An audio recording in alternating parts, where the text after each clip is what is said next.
birthday Tuesday?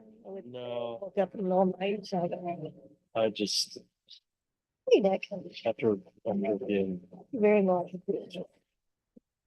Good evening, ladies and gentlemen. Welcome to City Council meeting this evening. Before I call the meeting to order, read my usual guidelines for addressing the Lexington City Council. It's requested that a prior notification be given to the city manager or mayor by individuals wishing to address the council. Public comments are always welcome. I ask that you sign up prior to our meeting and you will be recognized during the citizens' remarks section of the council agenda. And during the agenda, ask that these guidelines be followed. I will not read these because all of you have heard them before, but this is a process that I go through prior to calling the meeting to order. And at this time, I would like to call the Lexington City Council meeting to order. And I invite everyone to please stand and join me in the Pledge of Allegiance. I pledge allegiance to the flag of the United States of America and to the republic for which it stands, one nation, under God, indivisible, with liberty and justice for all. Thank you all very much. Regarding the agenda, I'm not aware of any additions or changes to the agenda. Other than our presentation is not here and will be rescheduled. And with that noted, unless there's an objection, we will approve the agenda as presented. It is approved. We'll go into presentations and I'll call on the city manager for 5.2 fiscal year 2025 first quarter financial report. Thank you, Mayor. If you have any questions, I'd like to bring Jennifer Bell, Finance Director, up. But this is the first quarter report, and things are overall on track and doing well. I'd be happy to answer any specific questions, or if you want to direct those towards Jen, I'd be happy to do that.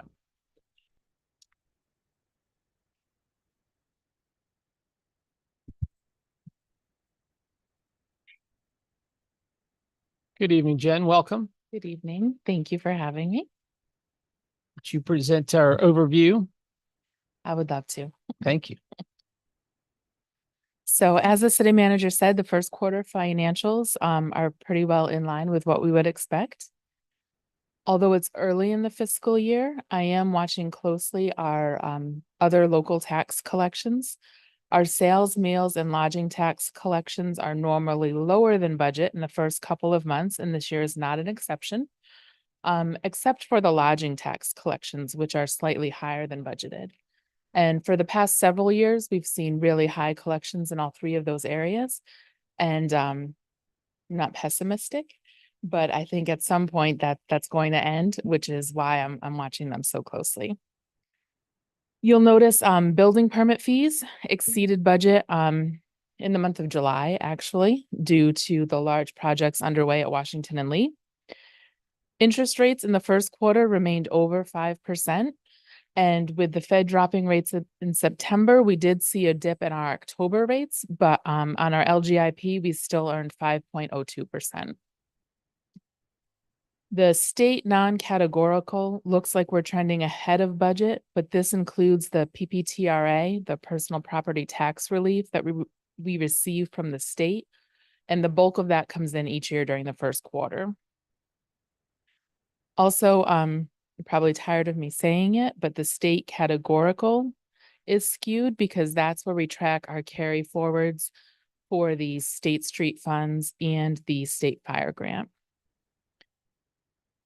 General fund expenditures are where we would expect them as of the end of the first quarter. I do want to draw your attention to non-departmental and health, education, and welfare.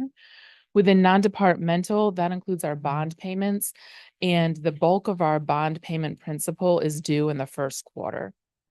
Under health, education, and welfare, again, this year, we are seeing increased expenses within our public assistance and child services lines. And I was able to get in touch with Dinah at DSS today, and she and I are going to meet along with certain key people in her staff next Friday so that I can get a better handle on what we can expect for the remainder of this year, because I think we are going to have to ask for an additional appropriation based on usage. And like Mr. Sigler pointed out at one of the other meetings, maybe we can get kind of like an early warning signal of what's coming ahead. Moving on to the school board, the revenues are in line with budget and last year's receipts at this time. Expenses are also in line with the expectations. Certain operation maintenance expenses are paid in full at the beginning of the year. So that's why that line looks like it's trending ahead. And then capital projects has spent 80% of their budget, and that's due to the payment we pay the county for the HVAC performance contract at the high school, and that's paid at the beginning of each fiscal year for the prior school year.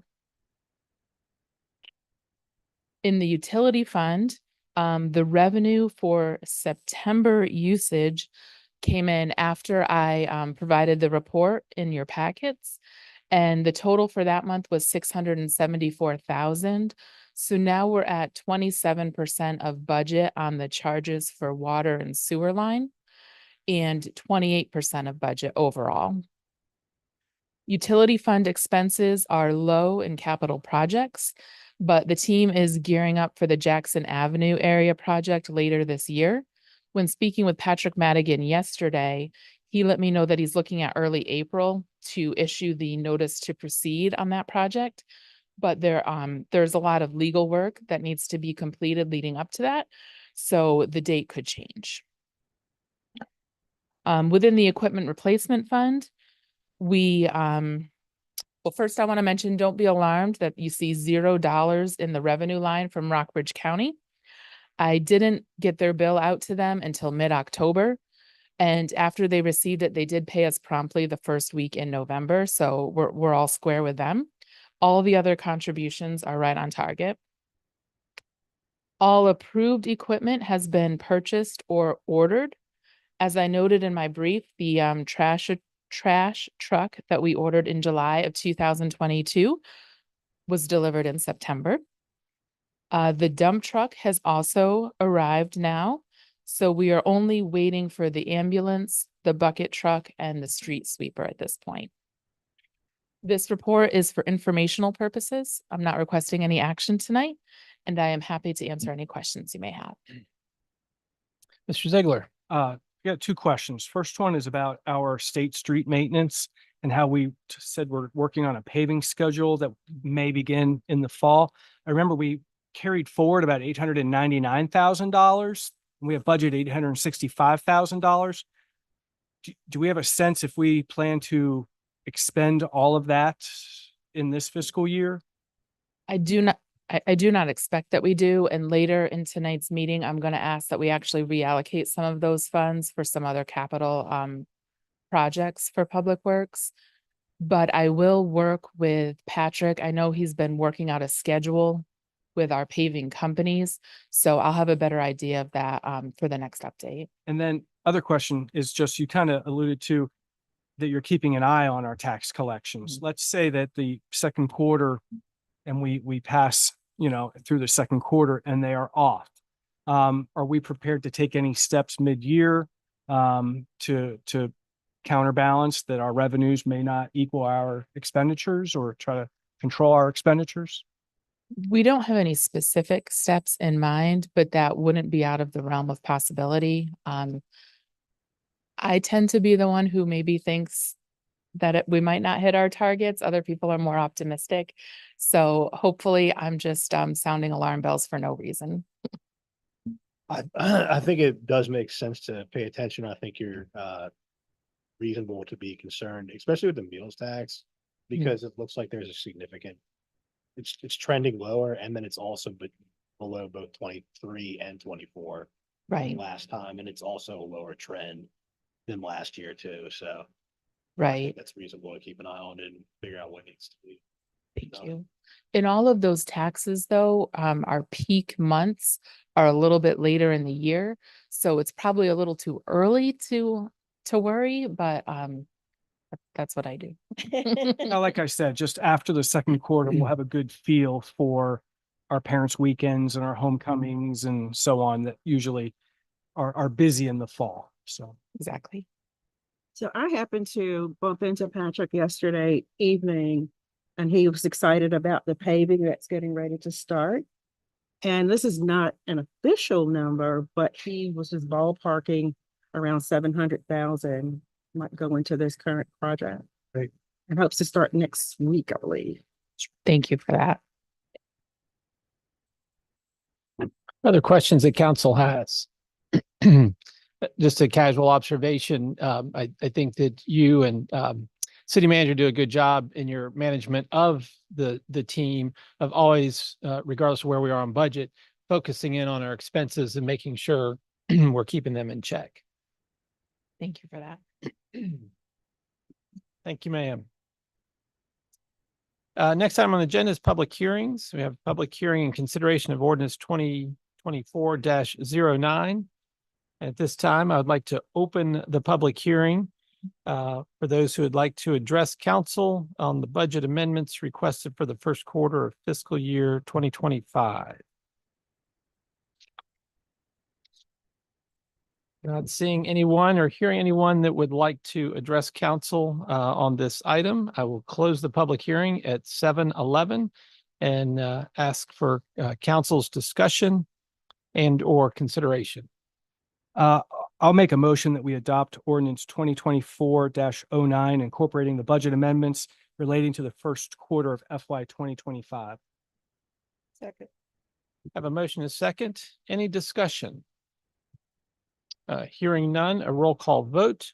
Mr. Ziegler. Aye. Mr. Betts. Aye. Mr. Alligood. Aye. Mr. Smith. Aye. Ms. Strong. Aye. Ms. Alexander. Aye. Motion carries unanimously. Thank you all very much. Next item is 6.2, public hearing for ordinance 2024-10, changing the name of the IDA of the city of Lexington. And that information was included in your packet. Before I have the public hearing, are there any questions that council has for staff? Hearing none, I would like to open the public hearing and invite anyone who would like to speak to this issue. We had no one sign up, and it doesn't appear anyone is interested in speaking to it. At this time, I'd like to close the public hearing at 7:12 and ask for council's consideration. I'll move to approve ordinance 2024-10, changing the name of the Industrial Development Authority of the City of Lexington to the Economic Development Authority of the City of Lexington. Second. Have a motion and a second. Any discussion? Hearing none, also a roll call vote. Mr. Betts. Aye. Mr. Ziegler. Aye. Ms. Strong. Aye. Mr. Smith. Aye. Mr. Alligood. Aye. Ms. Alexander. Motion carries unanimously. And suffice to say, and just for affirmation, this is a name change only. Responsibilities and authority does not change in any way, shape, or form. Next item is 7, consideration of minutes. They were not distributed with the packet, but were distributed to you prior to the meeting. So I'd ask if there are any changes or observations, or Jenny's continue to do her good work. Unless there's an objection, we will approve the minutes as presented. They are approved. And those are the minutes of October 8th, city work session, 17, joint work session with school board, and the regular meeting from October 17th. I'm not aware of anyone who signed up, but is there anyone who would like to speak to council this evening on platitudes, observations, anything that may be on their mind? Hearing none, I will close the citizens' remarks and comments and move on to consent agenda and ask for council's consideration.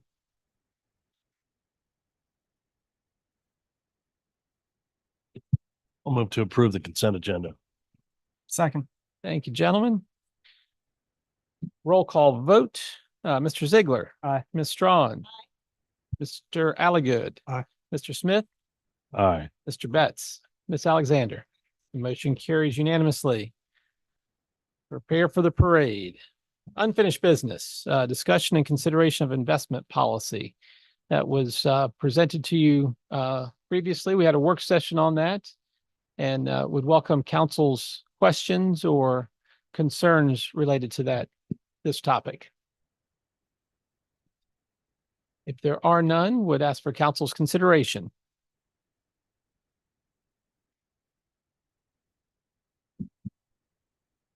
Preferably this evening. I move to approve the investment policy. I don't know if we need the index number 2590 as presented. Second. I have a motion and a second. Any discussion? Hearing none, roll call vote. Mr. Betts. Aye. Ms. Strawn. Aye. Mr. Ziegler. Aye. Mr. Alligood. Aye. Mr. Smith. Aye. Ms. Alexander. Motion carries unanimously. Thank you all very much. Reports and commissions, Blue Ridge Resource Authority, Mr. Smith. Nothing to report. Main Street Lexington, Mr. Smith. Lots to report. Main Street Lexington has launched our shop local / shop small initiatives this week. Check out the Main Street Lexington website for details about our shop small sweepstakes and an online gift guide curated by our businesses in 9 categories. It's important to shop local and support our businesses. Candlelight Processional returns on Friday, November 29th. Lineup is at 5:15 p.m. at Oak Grove Cemetery, then follow Santa to Hopkins Green at 5:30. Applications to enter the Christmas parade are now live online. I think the parade is December 6th at 6 p.m. And if you saw post earlier to runners, you can now pre-register online for the Jingle Bell Run December 7th. New start time is 9 a.m. That concludes my report. Thank you, Mr. Smith. Any questions on that report? Maury Service Authority, Mr. Alligood. Thank you, Mr. Mayor. The Maury Service Authority received from the Virginia Department of Health a letter awarding $4.5 million towards MSA projects, and it's a low interest, almost no, but it's a low interest loan, and the projects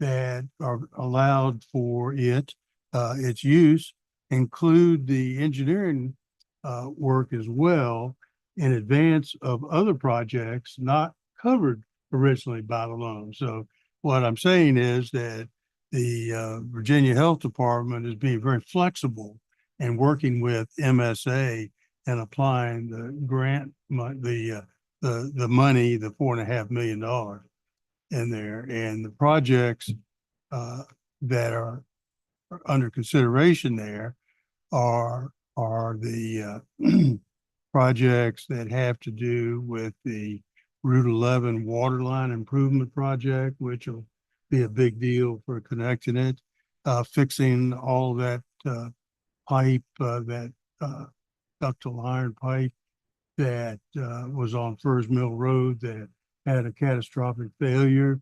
So those projects, the engineering projects are almost, engineering part of the projects is almost completed. And we look to have, MSA looks to have meetings detailing these things coming up in December in there. And so that's the big push. And the Route 11 water line project, the engineering is just about finished on that. And it will be partly done to connect our Houston Street tank. As you may know, or if you don't, I'll share with you, the Houston Street tank has a single fill line. And so typically it hasn't really been used as a circulation tank, and the business has just been used as what is called a head tank. And we're adding the second line, which actually will allow circulation in that Houston Street tank, which in effect increases the water storage capacity for our overall system, as opposed to that tank level just moving a couple of feet, is now going to be in better use. So this is part of the project, and also associated with that tank was the repair and replacement of a large pressure reducing valve that's part of that system. There have been some complications associated with that, but they're being dealt with and waiting for parts. You know, it's that kind of thing there. And so those are big projects that are happening. But the big $4.5 million is important, and we need the articles of incorporation finalized for that. And we need to have our target for having all the things signed that need to be signed is January. Where do we stand with the articles of incorporation for the MSA? They're not completed, but they're getting close in there. And so we have a meeting scheduled at some point in December. Yes, so the intention is to bring the articles of incorporation to be amended to all three jurisdictions, Buena Vista, Rockbridge, and Lexington, in November. And we'll be amending it to allow for this Route 11 waterline project. And that will be then adopted by MSA as well. And we have to do that, as Mr. Alligood said, before January 9th to pursue this low interest funding. It will save $95,000 or so. So that should be on your next meeting. We'll be holding a public hearing on amendments to the Articles of Incorporation. I think it's a resolution that will allow for the amendment of the articles at that meeting. End of report. Thanks, sir. Good question. Other questions for Mr. Alligood regarding the MSA?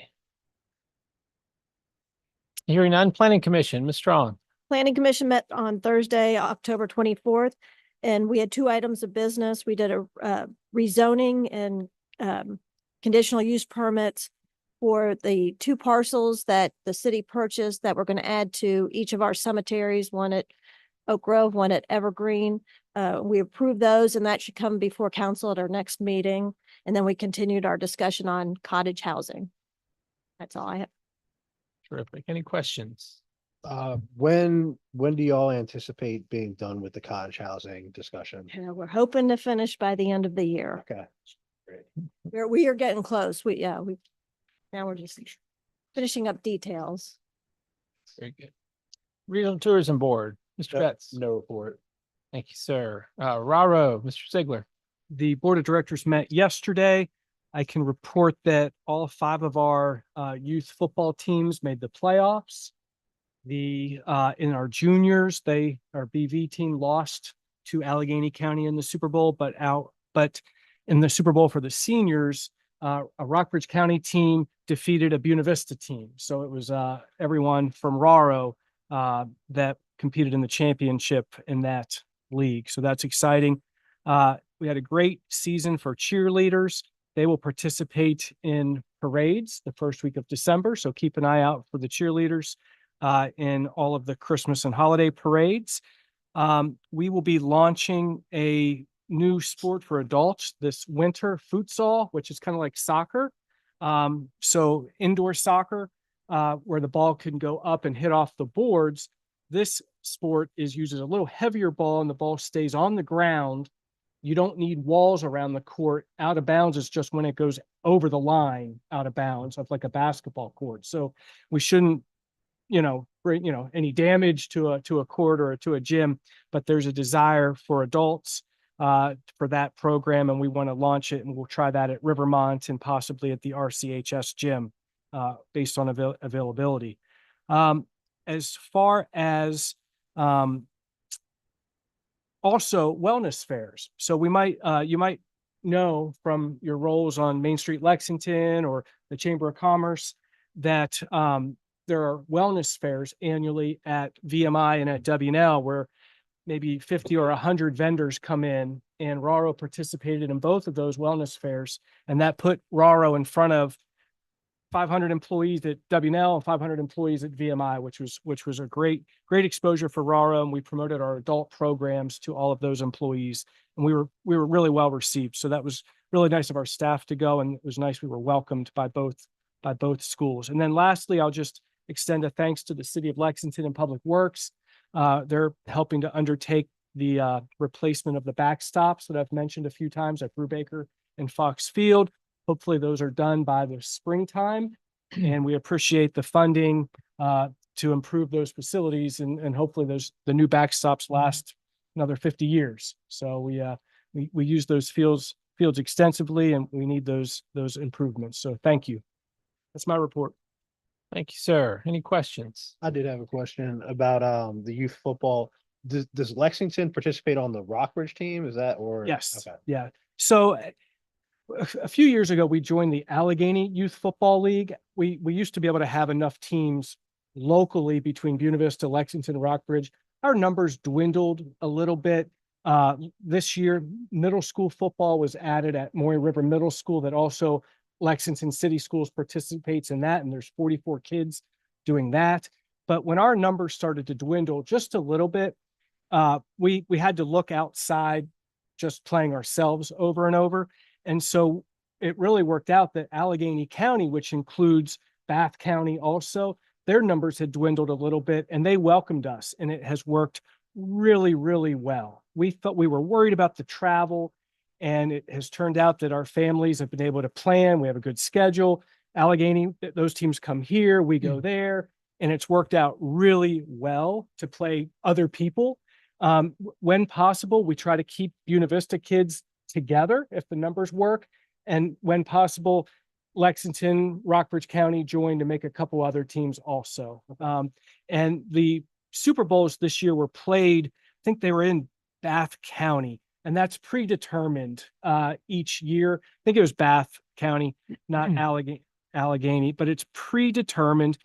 There was a brief thought of if it was a complete, all Rockbridge County teams, BV, that we would do it here, but it's just the way that it is. And it worked well, though. Our teams love to travel. We had great fan support over there. And, next year it might rotate back here, and it's just predetermined, and that's the way that it is. So Who was the halftime show for the Super Bowl? Frisbee dogs, Thank you. Good question. Mr. Smith. Any more discussion on dodgeball?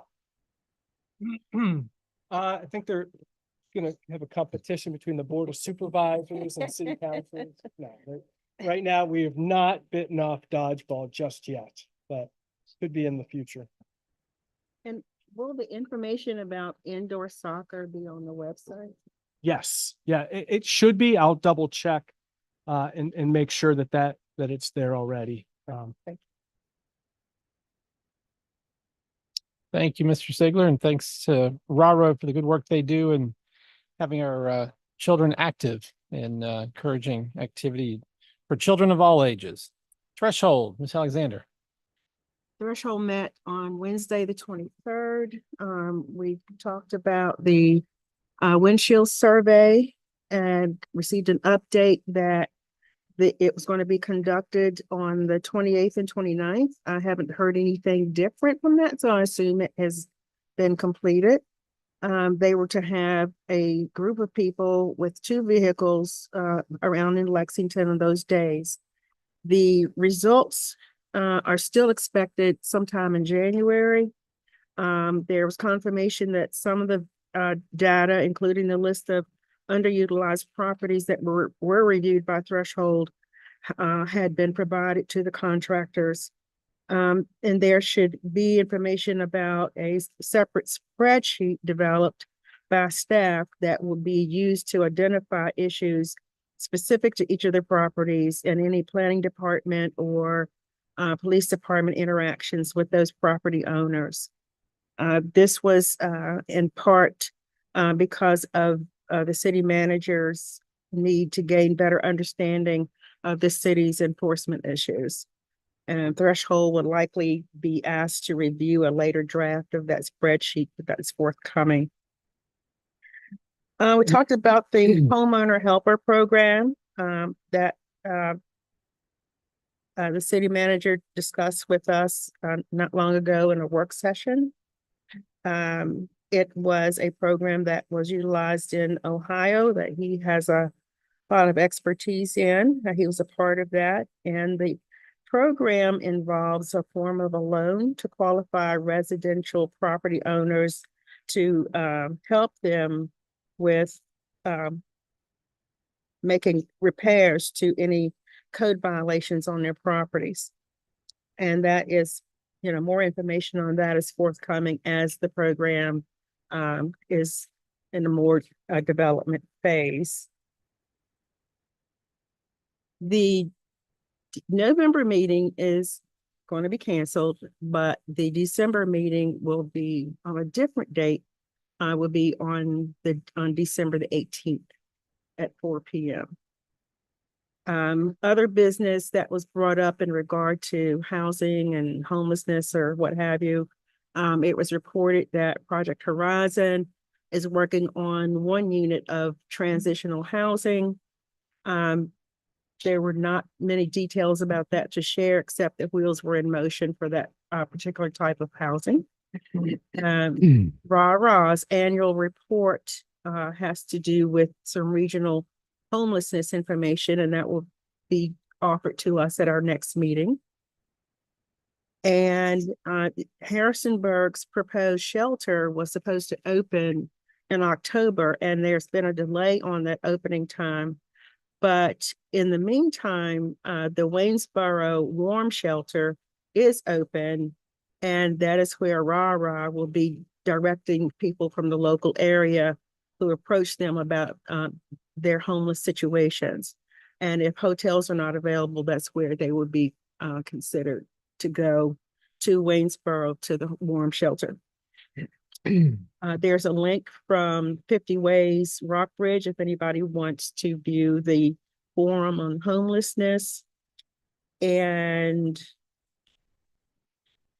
that's all. Any questions? Is the meeting on the 18th, December 18th is 4 p.m. still, right? Yes, thank you. Mr. Smith. Folks here that are referred to Waynesboro's transportation provided for them, or are they on their own for that? Or what are their options? That's my question. I'm not certain of that. A lot of time the churches in RA will find somebody they will provide transportation or find somebody who can take them. Great, thank you. I think police department is also involved in that too, I believe. I know that they transport to the Valley Mission. Yeah, so they could be involved in that as well. Other questions? Thank you, Ms. Alexander. For my report, I think I indicated at our last meeting that we had 3 applications for threshold and 2 openings. And tonight I would like to bring for council's consideration appointment of Anna Crockett to the June 30, the position ending in June 30, 2027. Both of these are unexpired terms. And Valerie Moliterno, who's the term ending June 30 of 2025. Spoke with all 3 candidates and all were very eager to serve, but we only have the 2 slots. I pledged to follow up with Molly McClure she is working with the repair, I think she's on the Habitat board, and we'll invite her to participate in the meetings in her role with Habitat. But again, for tonight's purposes, Anna Crockett, term ending June 30, 2027, and Valerie Moliterno, June 30, 2025. Move to approve threshold appointments for Anna Crockett, the term ending 6/30/27, and Val Moliterno to a term that will end June 30, 2025. Have a motion and a second. Any discussion? Hearing none, would ask I for. was just gonna say, looking forward to having a full board. Yeah. Oh, yeah. Yeah. That's the first. Absolutely. Been a while. Eager to put them to work. And as I shared with all 3 candidates, the enthusiasm and energy and experiences that they bring will really be a significant contribution to Threshold. That combined, their enthusiasm and experience combined with the budget or funds that have been set aside for threshold to focus on helping people and do home repairs will net very, very positive gains. And with roll call vote, Mr. Betts. Aye. Mr. Ziegler. Aye. Mr. Smith. Aye. Mr. Alligood. Aye. Ms. Strawn. Aye. Ms. Alexander.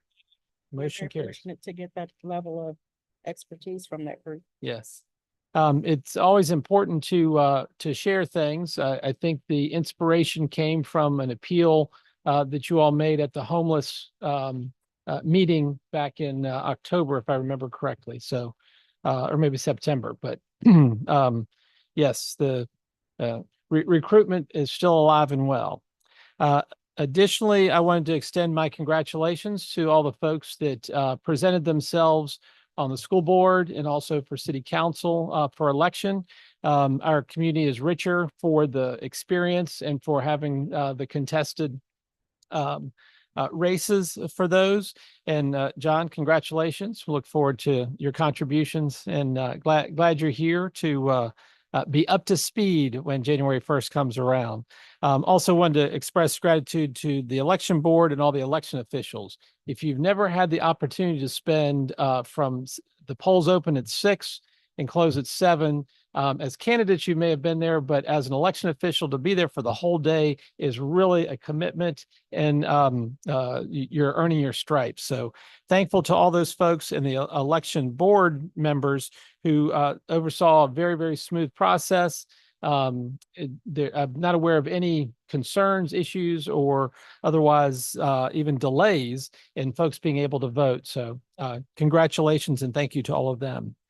And lastly, just want to uplift the Chamber of Commerce, who had their annual meeting last night at the Natural Bridge Hotel, who was a terrific host. John Stollard provided the food and accoutrements, but congratulations to all the candidates that had been nominated for People's Choice Awards. And then the folks, I would say they were all winners. There were some that were selected and won in their respective categories, but our community is much, much stronger and better for the work of all the people that were recognized last night by the Chamber. That falls on the heels of the extra mile proclamation I made in October, and just excited for all the work that people do in our community to make it the special place that it is. And unless there are any questions, I will bounce past to the city manager. Thank you, Mayor. Just wanted to echo and amplify the mayor's comments about the election and recognize two coworkers for their tireless efforts during the election season. Francina Jones is our registrar, and she's supported by Leslie McCormick. And I've been super impressed with the work they do and how they do it, and would be remiss if I didn't recognize them and thank them for the way in which the election was done openly and safely and successfully. So thanks to them. Yesterday, we had our first of 4 stormwater listening sessions. We had a handful of people who attended the session yesterday. It was a good conversation. Remember, these are open house style meetings. So while we're having them over a 2 or 3 hour period, there's not a formal presentation. People can come and go as they see fit. And it's a great opportunity for you to look at how the process works, how proposed fees might be calculated, to look at how it might affect your property, to look at the stormwater projects that are planned to be funded through this program. I just want to remind people that we have 3 more coming up. There is one tomorrow from 1 to 4 p.m. at the City Hall conference room on the 2nd floor. Same setup. You can come and go as you please. And we'll have our consulting engineer, as well as 2 public works staff members and myself there to engage in any conversations about it. The last 2 are on Monday, November 18th and to Tuesday, November 19th. Both of those are from 4:30 to 6 p.m. The listening session on Monday is at City Hall, and the listening session on the Tuesday, the 19th, is at the conference room in the police headquarters. The intent is to bring forward legislation to you all based on these listening sessions, the proposals that we discussed at the work session a month ago, to create the stormwater utility. We are still in the process of reaching out to some of the larger property owners and nonprofits to have individualized meetings to go over with churches, VMI, Washington and Lee, And so we anticipate having those meetings after Thanksgiving and bringing forward that legislation for your consideration at your December 19th meeting. Happy to answer any questions about that. Members of council have any questions for the city manager? Yep. Mr. Smith, Just on stormwater or, or any of his report? so you've concluded your report. I have. All right. Thank you. After the discussions we've had recently, about parking enforcement, I'm curious if you have an update, regarding that based on the meeting we had at WNL Community Room and the meeting discussion that we had, 2 weeks ago. Sure. So we are increasing in our enforcement efforts, and I'm monitoring that with Chief Green weekly. We are aware of I get reports every week on how many cars are marked and how many cars are cited, and enforcement activity is up significantly, back to where we would expect it. It is starting to trend down, not because we aren't doing the enforcement, but because we're seeing better compliance with the parking regulations. I have reached out to 2 of the business owners who spoke at your last meeting, just to touch base to see if they see improvements. And both of them have assured me that they're pleased with the activity they see. They appreciate seeing police officer, special enforcement officer Reggie Turner out. We also have 3 cadets who will be entering the academy after the first of the year, who are accompanying Reggie, being trained up in it. So we have more people out. We have more resources that we're deploying to this. So from my perspective, and I would welcome any feedback to correct this, I feel like the enforcement activity is working quite well. Thank you. Mr. Alligood. On a different matter, but still one that you had mentioned before. I noticed that the notice went out about the work session topic next week concerning CUP, and really it's about the creep question, whatnot. Would you give us, share a few words about the expectations for that meeting coming up to better inform the public? I feel that the public isn't being well informed for this upcoming work session scheduled for next week. Sure. So the work session is scheduled for Tuesday, November 12th at 5:30. It's in the city council. It's in the conference room of City Hall. And the purpose is for city council to have a review of our conditional use process. And what are the standards that council, the planning commission and council should use to review, approve, and or deny a conditional use permit? We're doing this at a time when we don't have a specific case in front of us, with the expectation that we can have a more generalized conversation around what are the standards, what are the legal basis for approving or denying a conditional use permit, and to have sort of a debrief again where there isn't an active case in front of you. It should give you an opportunity to discuss how we would evaluate standards of public services being available, how we would compare, is this in compliance with or not in compliance with our comprehensive plan, the various items that were articulated in Planning Director Arnie Glazer's memo from September. And so I am in some ways uncoupling this from institutional creep, although if that's where the conversation goes, obviously that's appropriate. But it really is just a general opportunity. It's very rare that council has a split vote. We did in the last month, and so this just presents an opportunity to speak without a case in front of you. I would just pile on that. I talked to the city manager about organizing this. To me, it's really important for this council to give staff very clear direction. And there was a lot of discussion, at least in my opinion, about I'd like to see housing. I don't want to see a loss of housing on second floor, and also office space. So I think we don't have control over how people utilize their buildings on the upper floors. But this, our comprehensive plan, I believe, and this council in general has said we'd like to see more feet downtown. And I think it'll be important to help staff to understand what that looks like from this council. One of the factors though is whether or not there's sufficient services available by the city in CUPs. That's correct, right? So whether or not if a use changes, then that could potentially impact whether or not the city has sufficient services or not to accommodate that conditional use permit. Certainly, certainly. And that's part and parcel of the conversation to understand our responsibilities for our constituents. And our expectations of the property owners in historic downtown area in particular. So, and as the universities go about their business. So hope that helps and look forward to a robust conversation.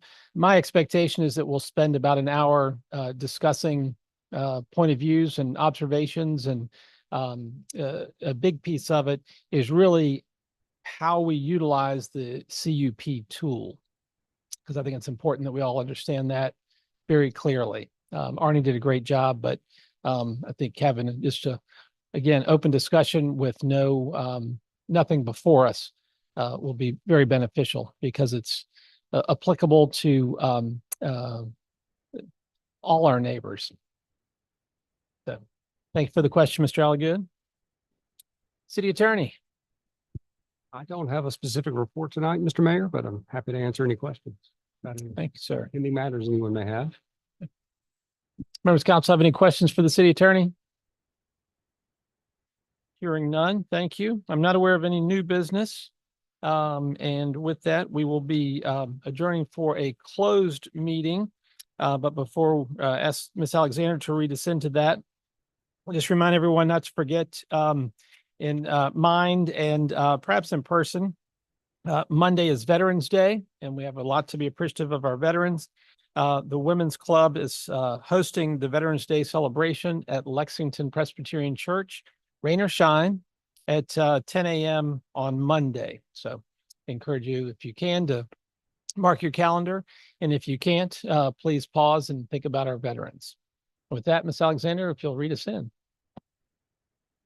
Move that the City Council of the City of Lexington convene in closed meeting pursuant to Virginia Code 2.2-3711A3 for the purpose of discussing and considering the disposition of publicly held real property at 626 Waddell Street, where discussion in an open meeting would adversely affect the city's bargaining position or negotiating strategy. Second. We have a second from Ms. Strawn. Roll call vote. Ms. Strawn. Aye. Mr. Smith. Aye. Mr. Sigler. Aye. Mr. Betts. Aye. Ms. Alligood. Aye. Mayor Friedman. Aye. And I vote aye. We can now go into closed session.